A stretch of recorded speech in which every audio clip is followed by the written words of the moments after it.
మోంతా తుఫాన్ హెచ్చరికల నేపథ్యంలో బాపట్ల జిల్లాలో అధికారులు ముందస్తు చర్యలు చేపట్టారు. ఈ నెల 26 నుంచి తదుపరి ఉత్తర్వులు జారీ చేసే వరకు బాపట్ల జిల్లా పరిధిలోని బీచ్లను తాత్కాలికంగా మూసివేస్తున్నట్లుగా ప్రకటించారు ఎస్పీ బి ఉమామహేశ్వర్. ఎవరూ సముద్ర తీర ప్రాంతాల్లోకి రావద్దని సూచించారు. ఎవరైనా పోలీస్ శాఖ హెచ్చరికలను ఉల్లంఘిస్తే చట్టపరమైన చర్యలు తీసుకుంటామని హెచ్చరించారు ఎస్పీ.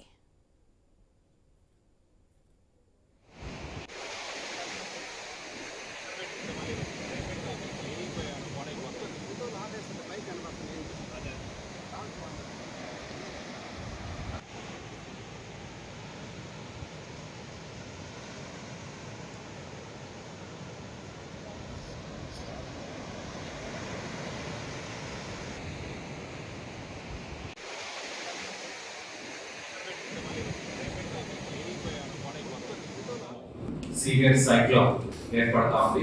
దాదాపు 900 కిలోమీటర్ దూరంలో సముద్రంలో ఉన్నది. దాదాపు 28వ తేదీ రాత్రి 9 నుంచి 11 గంటల మధ్యలో కాకినాడ దగ్గర ఇది ల్యాండ్ ఫాల్ ఉంది అని మెటీరియాలజికల్ డిపార్ట్మెంట్ నుంచి మాకు ఇన్ఫర్మేషన్ రావడం జరిగింది.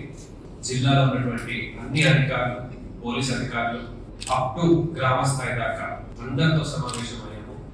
Heavy to very heavy rainfall జిల్లాలో రాబోతుంది. సో కాబట్టి ప్రజలందరూ కూడా అప్రమత్తంగా ఉండాలని నేను కోరుకుంటున్నాను. ఈ సైక్లోన్ అలర్ట్ని దృష్టిలో పెట్టుకొని గౌరవ ముఖ్యమంత్రి గారి ఆదేశాల మేరకు తీసుకోవాల్సినటువంటి ముందస్తు చర్యల మీద సమగ్రంగా చర్చించి తదనుగుణంగా అన్ని డిపార్ట్మెంట్స్ టీమ్స్ వైజ్ అన్ని లైన్ డిపార్ట్మెంట్స్ ఈ 5-6 రోజులు సైక్లోన్ మొత్తాన్ని ఎదుర్కోవడానికి అన్ని ముందస్తు చర్యల మీద ప్రిపేర్నెస్తో ముందుకెళ్ళడం జరుగుతుంది. ఈ ఎస్డిఆర్ఎఫ్ టీంని ప్రత్యేకంగా బాపట్ల జిల్లాకు రప్పించి హెడ్ క్వార్టర్లో పొజిషన్ చేయడం జరుగుతుంది.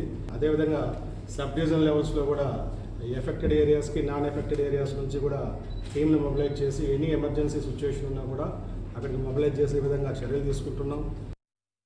ఈ సైక్లోన్ అలర్ట్ని దృష్టిలో పెట్టుకొని గౌరవ ముఖ్యమంత్రి గారి ఆదేశాల మేరకు తీసుకోవాల్సినటువంటి ముందస్తు చర్యల మీద సమగ్రంగా